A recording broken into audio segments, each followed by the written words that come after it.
જય શ્રી કૃષ્ણ બધાને। આજે આપણે બનાવશું લીલી ડુંગળી અને મકાઈનું શાક। તો એના માટે સૌથી પહેલાં આપણે લીલી ડુંગળી સાતળી લેશું।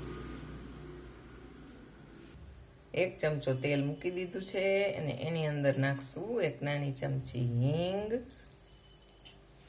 અને પછી નાખી દેશું લીલી ડુંગળી।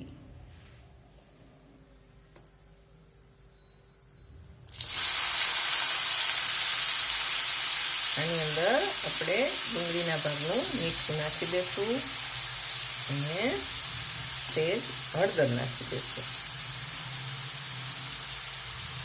હવે આપણે સાતળી લઈશું। બીજી બાજુ આપણે તેલ મૂકી દીધું છે અને હિંગ નાખી દીધી છે। હવે એની અંદર આપણે ટમેટાનું ખમણ કરી લીધું છે એ આપણે નાખી દઈશું। ટમેટાની અંદર મીઠું, મરચું, ધાણા જીરું, સેજ હળદર આ બધું નાખી 1 ચમચી ગરમ મસાલો,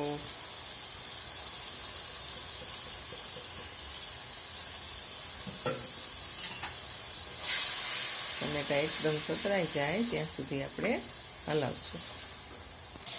ભરેલા મરચાંનો જે આપણે હોય મસાલો ચણાના લોટવાળો, શેકેલો ચણાનો લોટ, ધાણા જીરું, મીઠું મરચું આ બધું અને સહેજ તેલ એ મસાલો આપણે આ શાકની અંદર એડ કરી દઈશું।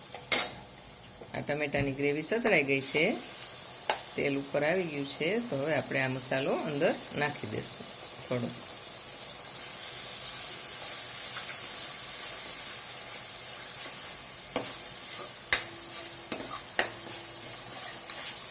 હવે થોડું પાણી નાખશું।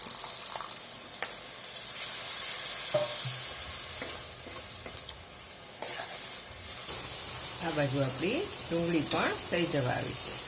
આ રીતે પાણી નહીં નાખવાનું અને થોડી વાર ધીમા ગેસે રાખશું એટલે ડુંગળી પણ સતરાઈ જશે। આ સરસ ગ્રેવી થઈ ગઈ છે। હવે આપણે એની અંદર નાખશું મકાઈ। આ મકાઈ બાફેલી રાખી દીધી છે, બાફેલી છે અને આ બધી જ આપણે એની અંદર એડ કરી દઈશું।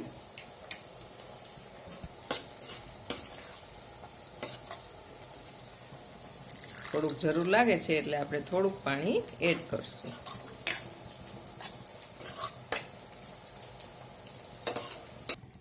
હવે આપણે ડુંગળી વગરનું શાક પહેલાં એક વાટકામાં કાઢી લેશું, પછી ડુંગળી એડ કરશું કારણ કે બધા ડુંગળી ન ખાતા હોય। હવે આ લીલી ડુંગળી જે આપણે સાઈડમાં કરેલી છે સાતળેલી એ આપણે આની અંદર નાખી દઈશું એટલે આ લીલી ડુંગળી અને મકાઈનું શાક એકદમ ટેસ્ટી થાય છે। આ પંજાબી મસાલો કે એવું કાંઈ પણ જરૂર નથી પડતી અને છતાં પણ એકદમ સરસ થાય છે।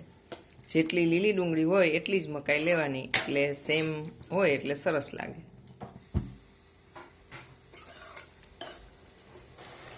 1 ચમચી ખાંડ નાખી દઈશું। આ રીતે તેલ છૂટું પડે ત્યાં સુધી આપણે સાતળવાનું શાક અને પછી આની ઉપર છાંટશું કોથમરી। તો આપણું આ ટેસ્ટી શાક રેડી છે। તો આ સિઝનમાં આ લીલી ડુંગળી ને બધું આવતું હોય ત્યારે આ શાક કરવાની ખૂબ જ મજા આવે છે અને બધાને ખૂબ જ ભાવશે। તો આ શાક જરૂરથી ટ્રાય કરજો અને મારી ચેનલને લાઈક કરજો, શેર કરજો, સબસ્ક્રાઈબ કરજો।